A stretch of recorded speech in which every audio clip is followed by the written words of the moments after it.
When you look at the impact zone, if I just go from this camera one here, camera angle, when I get to the impact zone, I'll see a lot of amateur golfers with the hands who will stop somewhere inside the right thigh or actually on the right thigh, and then you've got this scooping motion going this way. That's a very dangerous position to be in because one, you lose a lot of power, and two, you're just going to get inconsistent ball flight through inconsistent ball striking. So what we need to do is we need to look at the best ball strikers in the world and see what kind of position they're in. Now, we don't want to copy their whole swing, but we actually want to look at what's happening at impact. What's going on at impact when you see the best top players in the world? Yes, they will all have different type of swings. When you look at the top 10, 20, 30 players, they all have their own signature golf swing. But what's very interesting is they all have something in common. When they'll get to the impact zone, they'll be very much in a position where the hands will be inside or on the left thigh, so this will be the front leg, with the club face that's slightly behind the hands. When you look at players like Dustin Johnson or a John Rahm, those guys will be even more far ahead with the hands and the club face trailing behind. So this gives them the ability to control the club face and compress the golf ball, which will in return result in more greens in regulation and more chances for birdie. So how do we practice with purpose? How do we understand if we're scooping the ball or not? Well, I've got a fantastic drill here. I'm just basically using a golf towel. Now, I got this from the local pro shop at Heritage Golf Club here. So this is actually a red towel, I like it because it's very colorful. And I'll literally place it on the ground. Now, where do I place it?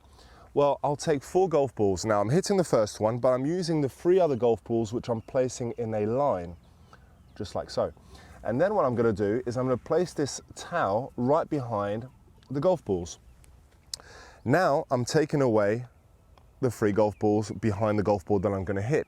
And I've given myself now a feedback station. So next time you go and practice, you're going to put this towel down the way I just did it, especially if you're training on golf mats. Now, we're very fortunate and lucky at Heritage Golf Club to be hitting balls off grass, but it's not always the case in every golf club that you play in. A lot of the times you're playing off mats.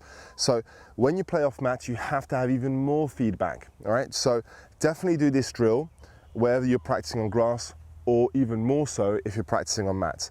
So then the objective becomes hitting a golf ball and trying to avoid this towel. Now, if I hit the towel, that gives me an indication that I am scooping the ball, right? Buff it. All right, here we go, let's try it out.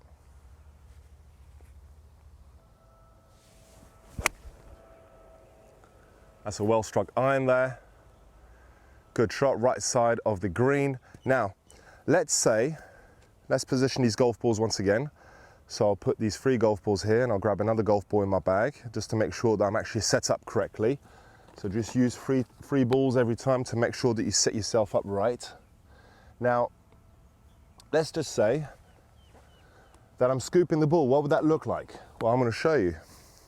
If I just set up the way I normally would and I go into this scooping motion now, where I'm going to stop my hands on the right leg and I'm just going to let that club head go by, what would that look like?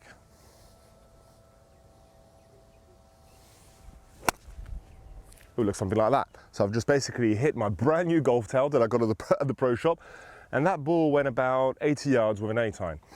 So that gives me instant and immediate feedback. Practice with purpose. Do this next time you go to the practice range. I guarantee you it's going to help you practice better, and if you practice better, you'll be able to play better. And if you want some more extended training, I've just created a brand new video, how to become the consistent golfer that you want to become. That's the question that I get the most often. Lewis, how do I become a more consistent golfer? I've created this free extended training. You can access it right below this video. Just click on the link and I'll see you on the other side.